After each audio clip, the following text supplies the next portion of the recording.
Hi everybody.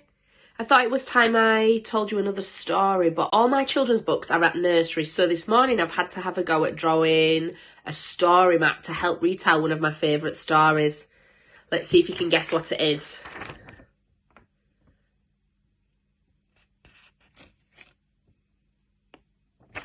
Did you guess? It's Jack and the Beanstalk. Hopefully you'll join in with some of the actions that I've made up as well. So once there was a boy called Jack, and he lived in a house with his mum. But they were very poor. They didn't have money to buy clothes or food, and they were getting very hungry. So his mum said, "Why don't you take the cow to market to sell?" So Jack went to bed early, and the next morning when he woke up, he got the cow and set off to market. On the way, he bumped into an old man. "Where are you going with your cowboy?" said the old man. "I'm going to market to sell him." The old man said, "I could buy the cow from you." "That would be great," said Jack. And he held out his hand and he offered Jack 3 magic beans.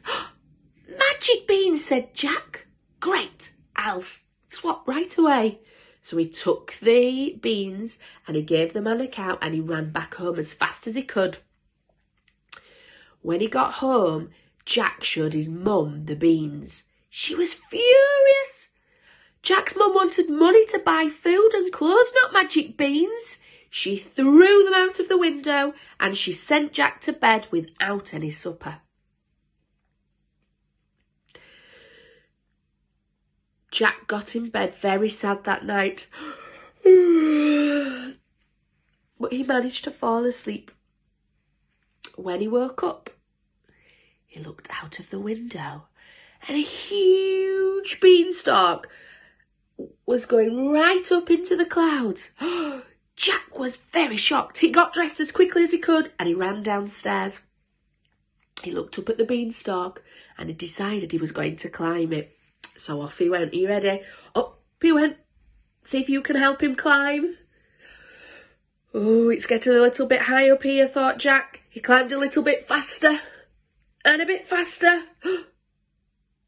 He was nearly there. A couple more pulls up into the clouds and he was there.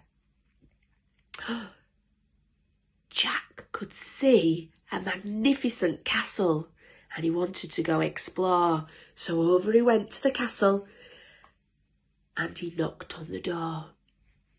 There was no answer. So he pushed the door open and crept inside.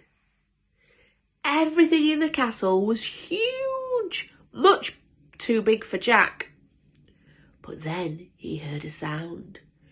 "Fee, fi, fo, fum, I smell the blood of an Englishman." Jack was terrified. He ran to a cupboard and hid inside. Whilst he was waiting quietly, he had a little peek out of the cupboard. And he could see a giant. He was tall, he was ugly, he was smelly. And Jack didn't like the look of him. He stayed hiding in the cupboard for a little while. As Jack waited, he could hear the giant talking to a hen. He said to the hen, "Hen, hen, lay me a golden egg." Buck, buck, buck, buck. And then the hen laid a golden egg. Jack thought he must have that hen and take it back home to show his mum. So he waited quietly whilst the giant ate all his food. And even more food, and then the giant fell fast asleep. Jack crept out of the cupboard nice and quietly and tiptoed over to the table. He was very quiet, making sure he wouldn't wake the giant. He grabbed hold of the hen and he ran towards the door. But just as he got to the door, what do you think the hen did? Can you help me make a hen noise? Buck, buck, buck, ah! The hen woke up the giant. "Fee, fi, fo, fum, I smell the blood of an Englishman." Jack had to run really quickly towards the beanstalk, but he was not letting go of that hen. Help him run. When he got to the beanstalk, he held on tight and he started to climb down the beanstalk. As he was climbing down the beanstalk, the giant followed him behind. Fee, fi, fo, fum. I smell the blood of an Englishman. Jack needed to climb quicker. The giant was getting close behind him. Keep going, keep going. A little bit faster, a little bit faster. Jack was nearly at the bottom, but the giant was close behind him. So he went faster and faster. And when he got to the bottom, he picked up his axe and he gave it a whack. The beanstalk came tumbling down with the giant still on it and crash hit the floor. Jack picked up the hen and ran back home to show his mum. Mum, Mum, look what I've got. It's a hen. Yes, it's a hen, Jack, said his mum.